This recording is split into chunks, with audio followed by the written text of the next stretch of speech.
The sultry story behind Captain and Tennille's hottest yacht rock song from 1979.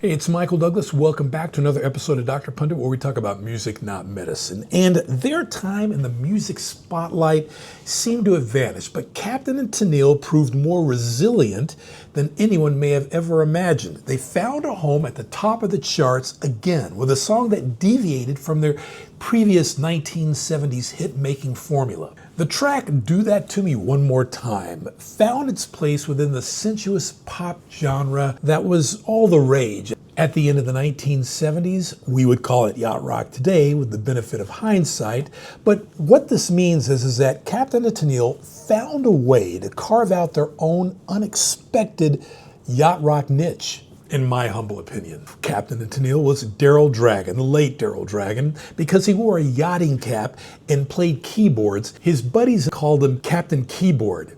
Tennille was Toni Tennille. She was trying to make her name as a singer and a songwriter in the early 1970s.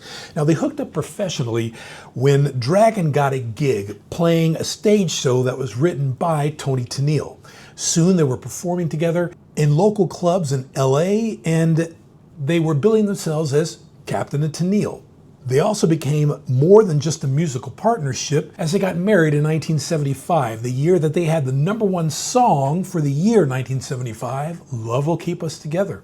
Coincidence? I think not. Soon a string of mostly bubbly cover song hits followed, and this unlikely pair attained stardom. They even had their own variety show on network TV for a hot minute. But just as soon as they rose to the top, so too did they quickly plummet back down to earth. Now, in an effort to change things up, they signed with Casablanca Records, a label with a wide range of artists, running the gamut from, say, Donna Summer to Kiss. The husband-wife team would have one shot at relevance, one last shot, however, and they made the most of it. When they submitted Do That To Me One More Time, written by Toni Tennille, to the label, they didn't expect much of a response, but Casablanca's label head, a guy named Neil Bogart, recognized how well the song fit into the musical culture of 1979. Yes, Casablanca was primarily a disco label, but there were a lot of other genres of music assigned to that label, and Bogart thought that this song had a shot at the top, and sure enough, it rose all the way to #1 on the Billboard Hot 100. But Captain and Tennille couldn't sustain their comeback.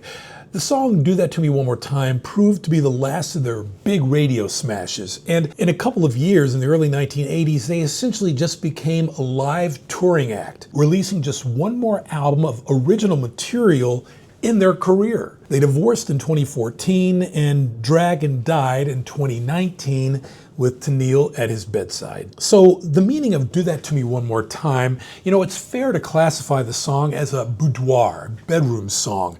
And without specifying, Toni Tennille wants her male counterpart to double up, shall we say, on what he's just done. Do that to me one more time. Once is never enough for a man like you. Sweet Nothings also enchant Toni Tennille as she sings the song, to the point to where she just wants to hear them again. Pass that by me one more time, she sings. One just isn't enough for my heart to hear.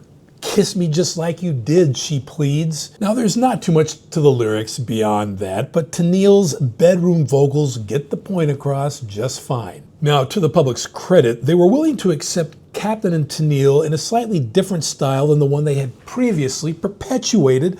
As such, the track Do That To Me One More Time displays yacht rock's willingness to give second chances.